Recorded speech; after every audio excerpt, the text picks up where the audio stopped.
Hi, and welcome to the Body Lab. For those of you that don't know me, my name is David Oliva, and I'm a metabolic fat loss specialist. A little bit about myself. I have a medical background. I'm the person a doctor will send you to when you need to have your blood drawn, analyzed, and I send those reports back to your doctor to make sure you're healthy on the inside. I'm also a personal trainer. I specialize in peak aerobic conditioning. In addition, I'm a certified nutrition and wellness consultant. Today, I'd like to share an important message with you. Fat is good for you. Most of us are under the impression that fat is bad, and we avoid it when in fact it's considered essential. Just like calcium is required to build strong and healthy bones, the good fats are required to build healthy cells and tissues in your whole body. Today, I'd like to share a short video with you, and we'll come back afterward. There's something we all enjoy about staying for dinner. You ever thought why? What was on your dinner table when you were younger? Chances are it had a lot to do with what your doctor was telling you was healthy. Building a strong, healthy body is like building a strong, beautiful building. If the foundation is weak, the whole building will be weak. It takes 5 fingers to point the way to healthful eating habits. Well, here we go. For years, the government published dietary guidelines meant to keep Americans healthy. There's a great deal to learn. Tell me what you eat and I'll tell you what you are, huh? The body needs certain substances to live and grow. And remember, your body isn't just like an automobile. For years, the key message of those guidelines was the same: cut fat from your diet. The committee's original report urged Americans to reduce their risk of heart attacks by reducing their intake of cholesterol down to the equivalent of about 1 egg a day. And those guidelines had an effect. From 1977 to 2012, per capita consumption of eggs fell by 9%, beef by 37%, whole milk by 72%. Calories from saturated fat fell, while calories from supposedly safe carbohydrates increased. As one expert put it was a vast nutritional experiment. But with nearly 1 million Americans a year dropping dead from heart disease in the mid-80s, we had to try something. Nearly 4 decades later, the results are in. The experiment was a failure. Americans are sicker than they've ever been before. The prevalence of diabetes has gone up 157% from 1980 to 2011. Nearly 1 in 10 Americans now has the disease, costing the public health system $245 billion a year. Heart disease is still the #1 killer in the country, and Americans are as obese as ever. So what went wrong? Good old granola. Great for taste, but loaded with fat. It doesn't take much of an imaginative leap to assume that fat would make us fat, that it would clog our arteries and raise the risk of heart disease.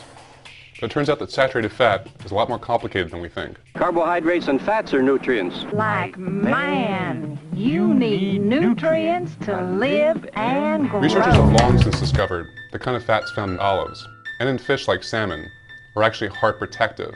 And now it turns out that the fats found in meat and dairy aren't as bad as we feared before. So that means by focusing so much on fats, we may actually have been making ourselves sicker. So she brings up the subject of reduced fat cheese. It's a fat-free Newton. Fat-free, cholesterol-free. Low-fat granola. Reduced fat kettle chip. Reduced fat Chips Ahoy. Low-fat cottage cheese. Non-fat yogurt is a perfect example. The thinking for consumers was simple. Fat was dangerous, this product had no fat, therefore it must be healthy. It's non-fat, which means less calories. But amid the confusion about fat, we ended up replacing it in our diets with sugars and carbohydrates, which meant our calorie intake was actually going up.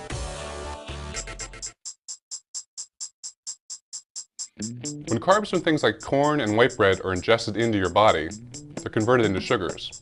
Those sugars convert to insulin, which causes fat cells to go into storage overdrive, leading to weight gain. Since fewer calories are then left to fuel the body, we begin to feel hungry, even as our metabolism begins to slow down in an effort to save energy. We eat more and we gain more weight, never quite feeling full.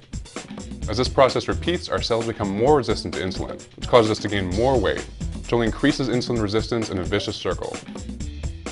Cut calories and people just get hungrier. Obesity, diabetes, high triglycerides, and low HDL cholesterol can all follow. Study after study has found that it's very difficult to lose weight on a very low-fat diet, possibly because fat and meat can produce a sense of satiety that's hard to achieve with carbs, making it easier to simply stop eating.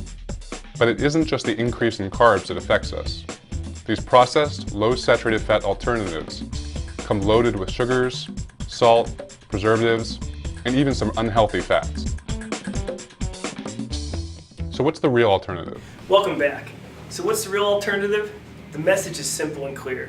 We have to dramatically decrease the amount of carbohydrate in our diet and increase our intake of healthy fats. There's a lot of good choices that are out there. Avocados, coconut oil, flaxseed, nuts.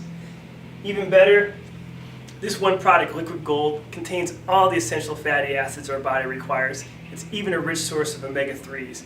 Its formulation is designed to increase metabolism, fat burning, and energy. It's simple, convenient. You can add to your smoothies, protein shakes, salad dressings. It tastes delicious. We hope you found this video very informative, so please share it with friends, family, and loved ones. For more information, you can visit us on our website. It's time to put healthy fats in our diet. So thank you for tuning in.